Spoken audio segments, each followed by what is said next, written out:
आजाद Hindustan live, सच के साथ। महर्षि उत्तम स्वामी जी की नर्मदा परिक्रमा यात्रा का किया स्वागत। खंडवाड़ा और अंजरूद में फूलों से सजी गलियां। शनिवार को ओंकारेश्वर से रवाना होगी पदयात्रा।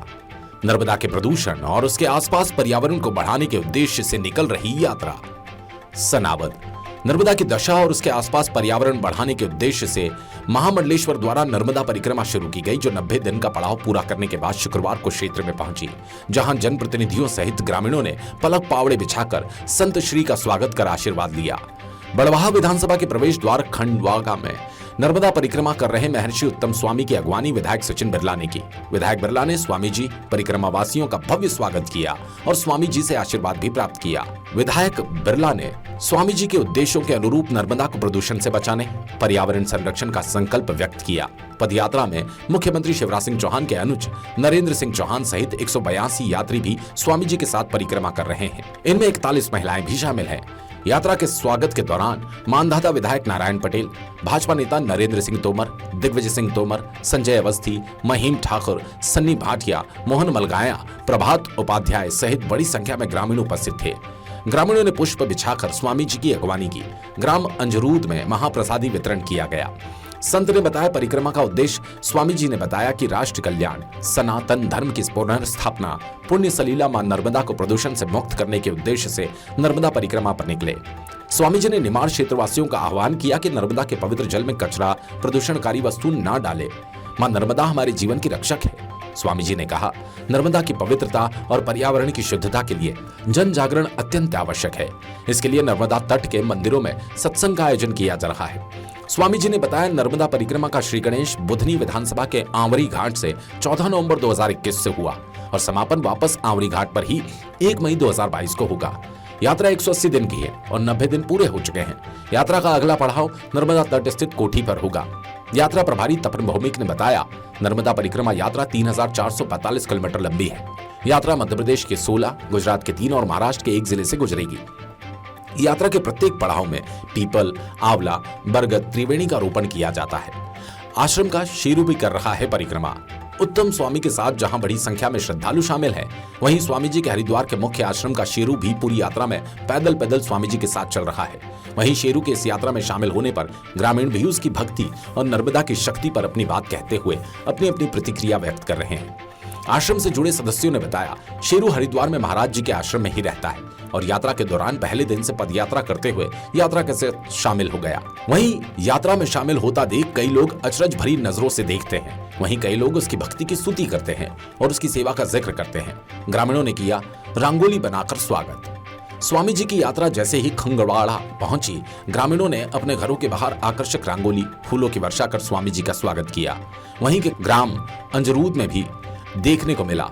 ग्रामीणों ने घरों के बाहर आकर्षक रंगोली बनाकर स्वामी जी का स्वागत किया। इस दौरान अंजरूद के प्रमुख गलियों से जुलूस होता हुआ धर्मशाला पर समाप्त हुआ, जहां प्रसादी वितरण के साथ आयोजन संपन्न हुआ। सनावद से विवेक विद्यार्थी की रिपोर्ट।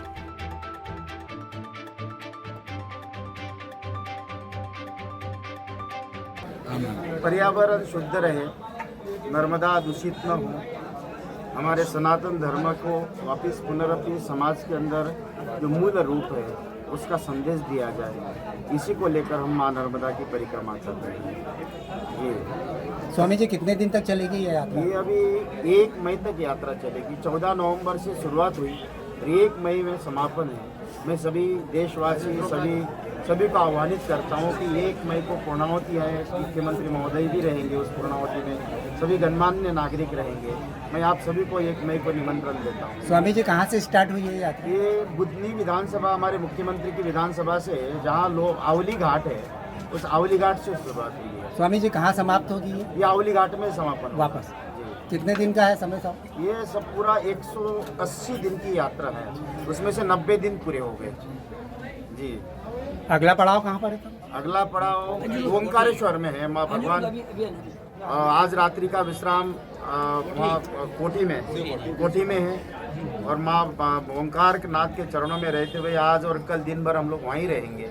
आप भी पधारे। सत्संग है, संत सम्मेलन रखा है छोटा सा। कोरोना काल के कारण बड़ा सम्मेलन रखा था, लेकिन कोरोना को ध्यान में रखते हुए उसको थोड़ा लघु कर दिया, तो आप सभी उसमें निमंत्रण हैं जी। आप लगातार यात्रा कर रहे हैं, नर्मदा की क्या स्थिति और किस जैसी दशा होना चाहिए? अब सभी को बिगाड़ने का काम मनुष्य ने किया है। जब तक मनुष्यों में जागृति नहीं आएगी तब तक पर्यावरणों में जागृति नहीं आएगी। पेड़, पहाड़, नदी, जिसको हम कहते हैं कि हमारे देवता है, भगवान कृष्ण ने 5000 साल पहले इंद्र की पूजा छोड़कर गोवर्धन की पूजा की परंपरा डाली। इसका मतलब यही है कि कलयुग के लोगों को पहाड़, पेड़, नदी यही अपने भगवान समझकर ईश्वर को भगवान स्वरूप पूजा करना चाहिए।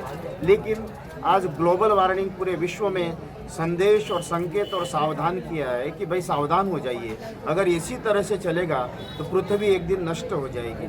मैं भी यही कहता हूँ कि आज हम लोग गाँव में जाते हैं तो गंदगी गाँव के बाहर दिखती है, ये अज्ञानता है। आज नर्मदा जी में हम माँ तो मानते हैं लेकिन गंदगी उसमें डालते हैं। मैं सभी से यही कहता हूँ, माँ नर्मदा को देवी स्वरूपा, आप अपने माँ के ऊपर कभी गंदगी नहीं डालते। आप अगर माँ को माँ मानते हो तो किसी भी प्रकार से आप माँ को शुद्ध मत रखिए, लेकिन माँ में गंदगी मत डालिए। इतनी भी अगर सावधानी रखी तो समझना कि हमने वो पारमार्थिक एक कार्य किया कि माँ नर्मदा और पर्यावरण को शुद्ध करने के लिए हम लोग सावधान हैं।